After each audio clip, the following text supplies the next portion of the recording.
Welcome into the Wiltfong Whip Around with Steve Wiltfong. Today's Monday, July 8th. I'm your host, Josh Newberg, and we got a big show. There was a ton of action over the July 4th weekend. We saw a bunch of commitments. We're going to break it all down. But first, guys, hit subscribe to the On3 Recruits channel.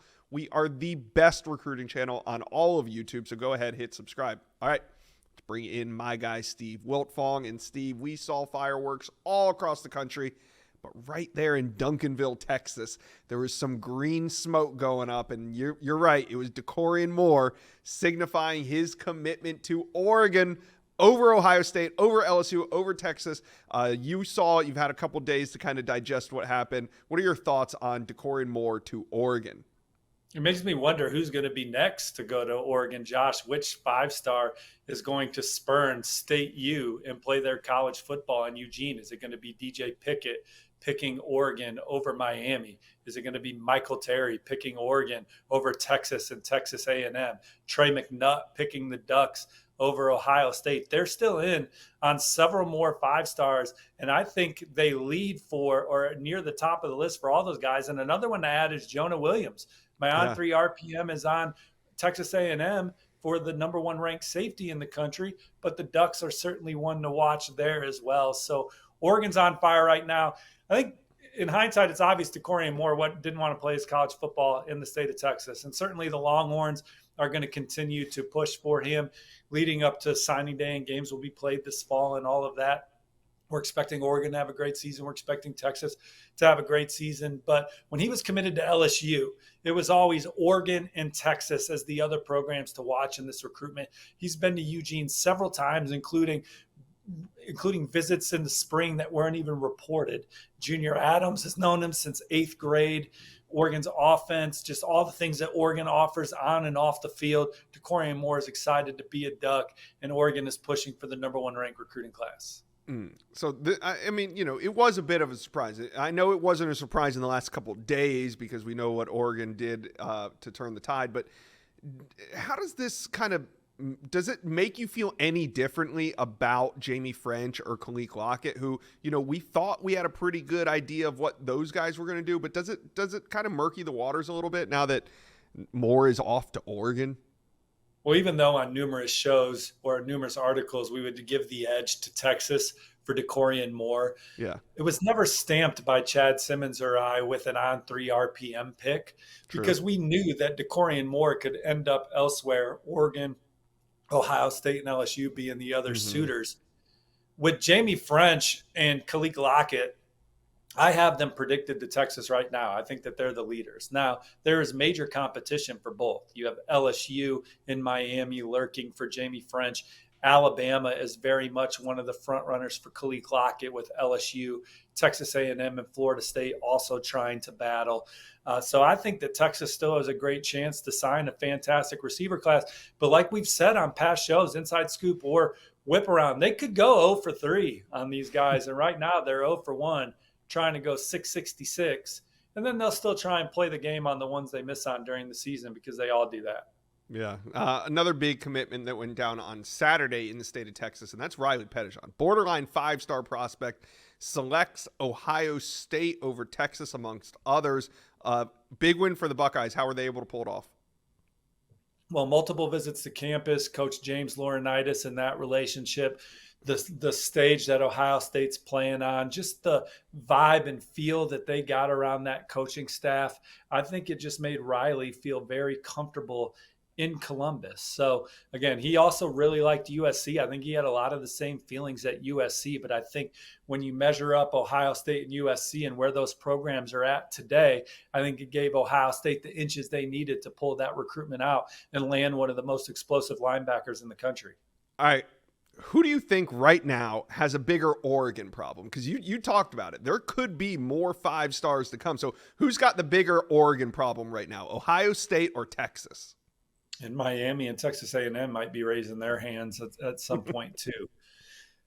Who's got the bigger Oregon problem? Well, I mean, it could be Texas when all said and done if Oregon can go into the Lone Star State and add Jonah Williams and Michael Terry to what's already in the fold, in addition to them getting Evan Stewart out of the portal, a big win for them going into this season. So I think you look at Ohio State, they got the number one recruiting class in the country right now. They're in the sweepstakes to finish number one. Now, we've seen Texas finish in the top five. These are all first world problems that they're having right now. But I think if you're asking me which one, I would say Texas. All right, let's talk about the battle for the number one class in America. And over the weekend, Ohio State strengthened their case for that number one class by landing the number two ranked linebacker in America, Riley Pettijohn. Now they have 23 commitments, Steve, but there's still a few big targets on the board, none bigger than David Sanders. Would you say at this point, David Sanders is the overall number one target right now for Ohio State? Absolutely. I think he's probably been that guy for them the entire cycle, the coveted offensive tackle from Charlotte, North Carolina. And I like where Ohio State stands right now. Hayes Fawcett breaks the news last night, decision date for August 17th. How about that top four, Josh? We have the longtime front runners we've been promoting, Ohio State and Tennessee, Georgia, who has been at or near the top at times in that recruitment, and then Nebraska. He's been to the Lincoln one time, Mother's Day weekend, official visit. And I think what kind of turned him on to Nebraska initially was Dylan Raiola flipping his verbal commitment from Georgia to Lincoln. And I know he's been very involved in trying to recruit David Sanders to campus. They had a phenomenal official visit.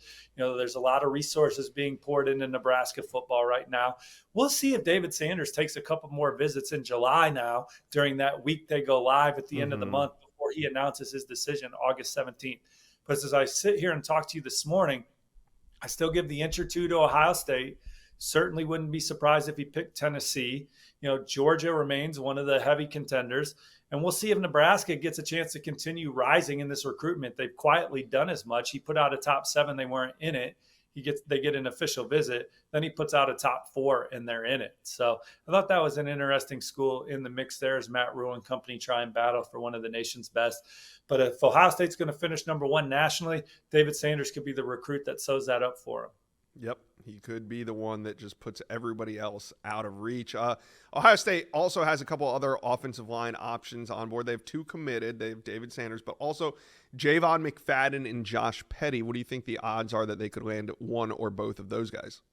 Well, I think if they're pushing for Javon McFadden, he's a guy that could ultimately end up in the class. He's been to campus several times. Colorado's an interesting school to watch in that recruitment. He's one of the high school guys Deion Sanders and his staff have keyed in on. And then Josh Petty, he's currently in Poland on a trip.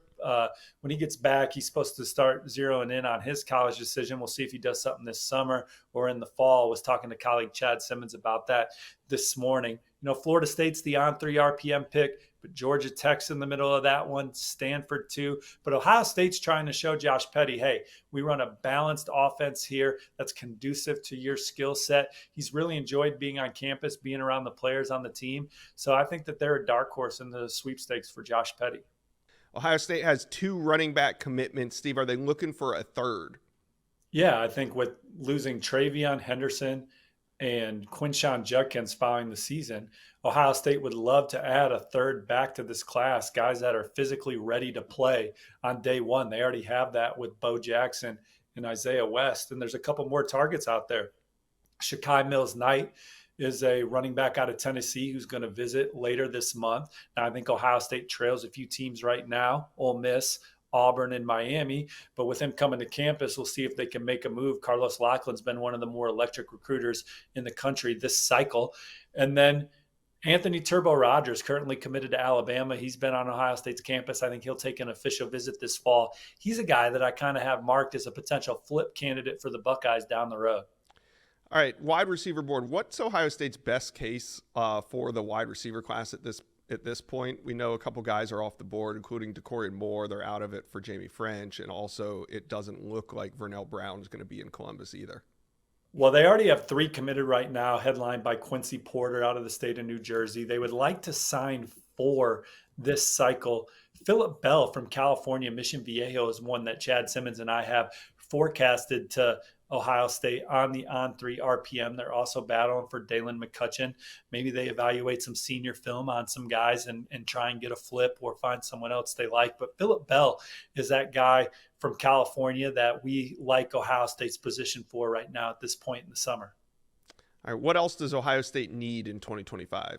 One more flip target that Ohio State's looking to land is Malik Autry, four-star defensive lineman from Alabama, currently committed to Auburn. Malik Autry's made some rounds, been on a lot of campuses this summer, but I view Ohio State right now as the biggest threat to Auburn to flip Malik Autry, and he would be another key addition as they try and finish off with the number one class. All right, speaking of number one class, let's take a look at Georgia because the Dogs are also pushing for that number one class, and they got some guys that are be coming off the board pretty soon. We'll start with edge Bryce Davis. Now, he's going to make his decision on July 20th. He's been trending towards the Dogs for quite a while, but it looks like Clemson making a push here. Yeah, I think it's Clemson, Georgia down the stretch here. Georgia was the program that I liked in the spring, but as he gets closer to his decision date, I think that official visit to Clemson the first weekend in June was a humongous needle mover for just how he felt like he fit in with the program and how Dabo Swinney treats his players, how families are treated around the Clemson football program. I think that was a big needle mover in addition to just Clemson's track record of developing front seven players. We're starting to see Georgia fill up on the edge with Isaiah Gibson and Darren Akinabong. They would love to add Bryce Davis to that mix, but I think Clemson is the program that's really starting to rise there. Now, Georgia's going to continue to push hard there leading up to the decision date, but Clemson has momentum. All right, Juan Gaston, he's a massive offensive lineman. He's going to come off the board on August 2nd. Now, he took a bunch of visits. Georgia made a good impression on him early, but he took a bunch of visits, and it seemed like he had interest in everywhere he went. But on August 2nd, what are you expecting him to do? I like where Georgia stands. My on 3 RPM is in favor of the Bulldogs. And talking to sources right after we broke the news on his decision date, I still like where Georgia stands for Juan Gaston. Tennessee, Oregon, Florida State, some of the program trying to make that one interesting. But I think that Georgia has a stranglehold on that recruitment going into August 2nd. All right, and then this weekend, July 14th, safety Rashad Johnson, who's out of the state of Florida, is going to make his decision right here on the On3 Recruits channel. You guys make sure you're subscribed so you can watch that and break that down for us. Does Georgia have a shot to go into the state of Florida and pull one of the top safeties? Yeah, I think that they're the team to beat for Rashad Johnson. I think that they're the team to beat for Jalen Morgan, who's committing later today. And they flipped Shamari Earls from South Carolina yesterday. So defensive back recruiting on a real heater right now for Dante Williams and the Georgia Bulldogs. And I think when Rashad Johnson steps to the mic, he too will select Georgia. All right, well, those are the dates that we know, but also, there's some smoke that defensive lineman, five-star Justice Terry, who recently decommitted from USC, could be making a decision soon. Do you think that the Dogs have this one wrapped up if he is ready?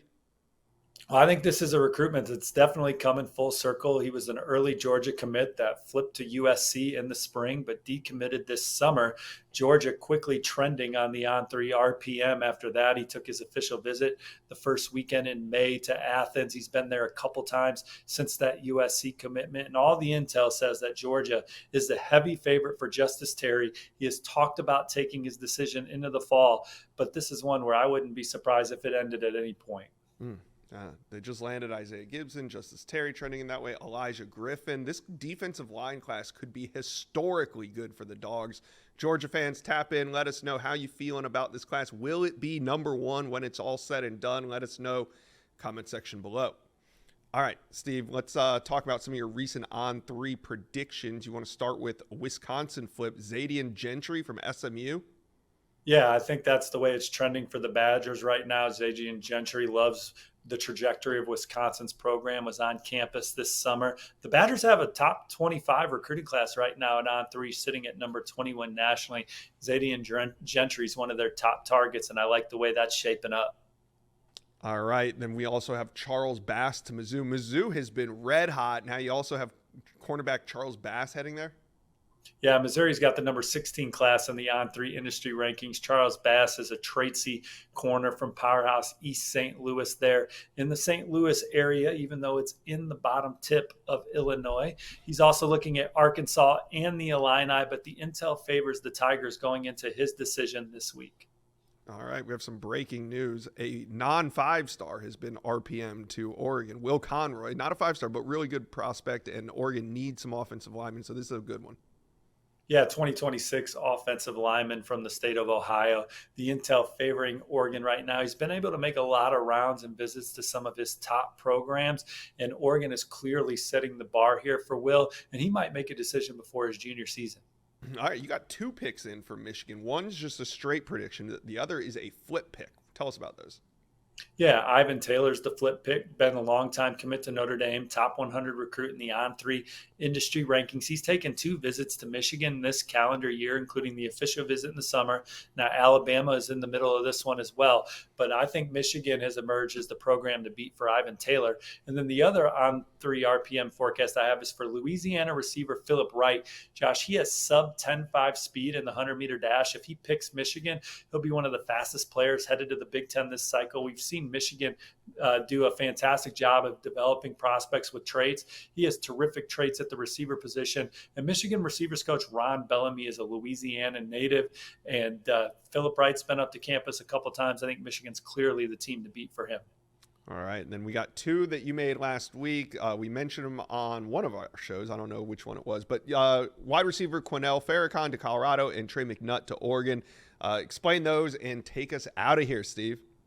Yeah, Quanell Farrakhan is a receiver from the Houston area that took official visits at the end of summer to UCLA and Colorado in the same week. Had a great visit with the Bruins staff, but I think Deion Sanders and the Colorado staff crushed it that weekend. Talked to Quanell, talked to his dad. I get the sense that the Buffaloes are out in front in his recruitment as he aims to make his college decision on July 13th. And then Trey McNutt, 5-star On3 industry safety from the state of Ohio. We've talked quite a bit on this show and your show, The Inside Scoop, about Oregon leading. I finally put in that On3 RPM pick because Trey McNutt was looking to make a decision in the fall, but I'm hearing that's a timeline that could get moved up here. So Oregon, they have the number 3 class in the country. They're battling for number 1. Georgia's battling for number 1.